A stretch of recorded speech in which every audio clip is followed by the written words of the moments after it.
భాజపా కాంగ్రెస్ మధ్య మాటల యుద్ధం ముదిరింది.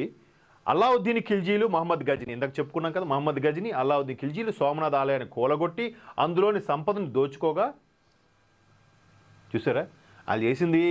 పోని దాన్ని కాపాడు, లేదా సేమ్ ఇంకోటి టెక్నాలజీ చెయ్యి, చేత కాదు, మూర్ఖత్వం, బుర్రతక్కువ వేదవులు. ఏం చేస్తాం? అందులోని సంపదను దోచుకోగా స్వతంత్ర భారత ప్రథమ ప్రధాని నెహ్రూ సోమనాథుని అమితంగా ద్వేషించారని భాజపా జాతీయ ప్రతినిధి సుధాంశు త్రివేది బుధవారం ఎక్స్లో ఆరోపించారు. దీనిపై కాంగ్రెస్ మండిపడింది. 51లో అప్పటి పాకిస్తాన్ ప్రధాని లియాఖత్ అలీ ఖాన్కు రాసిన లేఖలో సోమనాథ్ ఆలయ విధ్వంసం జరిగిందనడం ఒట్టి బూటకమని నెహ్రూ వర్ణించారని త్రివేది ఆరోపించారు. సో అంటే ఏం జరగలేదు, ఏం కొల్లగొట్టలేదు.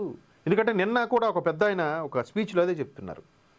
ఏ ధర్మం అయితే, ఏ సనాతన ధర్మం కట్టుబాట్లతో అయితే, ఏ ధర్మం మీద అయితే భారత ప్రభుత్వం అఖండ భారతావని నిలబడి నడుస్తోందో దాని గురించి ప్రస్తావనే లేదే రాజ్యాంగంలో అని ఆయన ఒక ఆవేదన వ్యక్తం చేశాడు. కరెక్టే కదా.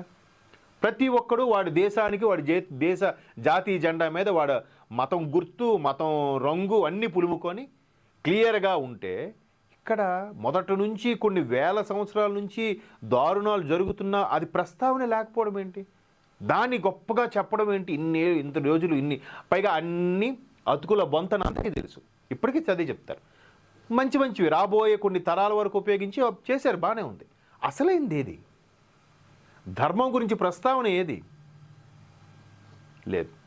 పైగా మైనారిటీలకి ఉండే హక్కులు వీళ్ళకి లేవంట.